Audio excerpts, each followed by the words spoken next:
Your phone doesn't ring. It buzzes once. A time. A place. No names. Outside, Calabria is all shuttered windows and listening walls, where a family surname weighs more than a passport. You wipe your palms on your jeans and start the engine. This is your life, level by level, inside a Ndrangheta drug pipeline. Level 1 Picciotto, the mule. Your first job is proving you can be used and kept quiet. You learn the streets by their bends, not their names. Tight alleys in a hill town. A bar with a cracked "Café" sign. A petrol station off the SS 106 where the attendant never looks at your hands. You carry a grocery bag that isn't groceries. You stand in a doorway and count cars by sound. You drive an older man who doesn't touch anything, doesn't look nervous, and never says where you're going. You tell yourself you're temporary. You tell yourself you're just helping. You tell yourself nobody's asking you to be brave, just quiet. They teach compartments like it's religion. No questions. No full routes. You only know the next handoff point. A farm track with fig trees. A table in the back of a trattoria. A parking spot under a flickering street lamp. If the carabinieri stop you, you're alone. The man who sent you won't confirm you exist. You learn to keep receipts in your glove box and an explanation in your mouth. At this level, you aren't trusted with power. You're trusted with silence, and silence is heavier than any package. Level 2 Camorrista, collector and roadman. You stop carrying packages and start carrying expectations. Now you're on the road more than your home. Night drives timed to habits. A patrol that shifts at 2 o'clock, a lay-by that stays dark, a service area where the cameras point at the pumps, not the picnic tables.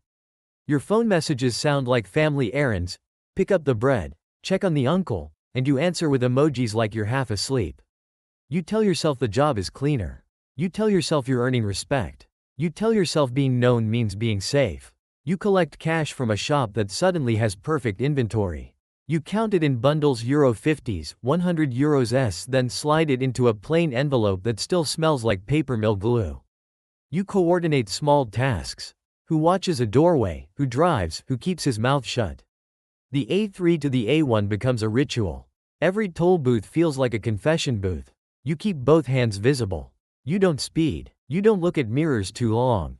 You feel safer, because people nod at you now, but your face is a signature easy to recognize, impossible to erase.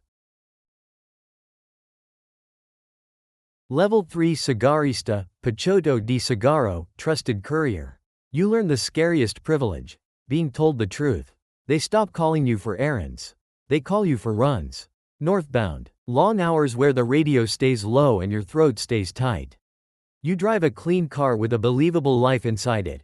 Work gloves, a high-visibility vest, receipts from an auto grill, a cheap air freshener that tries and fails to kill the smell of nerves. You tell yourself you look ordinary.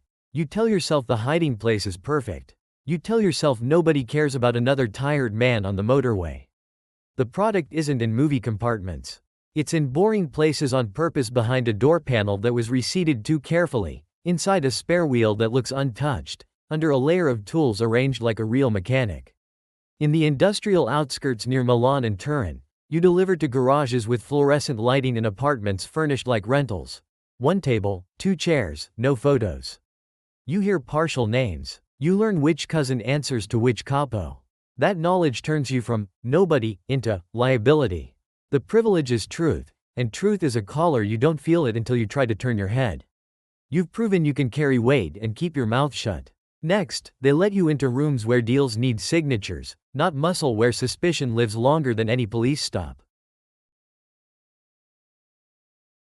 Level 4 Santista, La Santa Insider.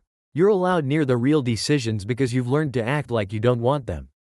The room is never called a meeting. It's a coffee after mass, a birthday, a Sunday lunch that runs long.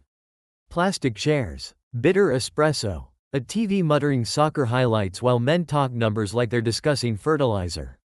You keep your phone face down. You keep your eyes soft. You answer when spoken to, and never early. You tell yourself it's an honor. You tell yourself it's protection. You tell yourself being invited means you're finally inside. At this level, the job is access. You hear ports and dates: Gioia Toro, Rotterdam, a container ID scribbled on a napkin and burned in your memory. You learn which priest to greet, which municipal clerk to thank, which carabinieri prefers cash in an envelope versus a favor for a cousin's transfer. You stop touching packages entirely. You move permissions. You move silence. You move timing. You're not holding bricks anymore. You're holding the invisible threads that decide who breathes easy this month, and threads snap without warning, like piano wire in the dark. Level 5 Contables Man, the clan fixer. You don't move product, you keep the machine from making noise. Your days become paperwork without letterhead. You sit at a kitchen table with a calculator, a cheap notebook, and a bag of receipts that smell like diesel and smoke. You visit a construction office at 7:10, a bar at 11:40, a trucking yard after dark when the forklifts stop. Everyone calls it work. Nobody says what it is. You tell yourself it's just accounting. You tell yourself money is neutral.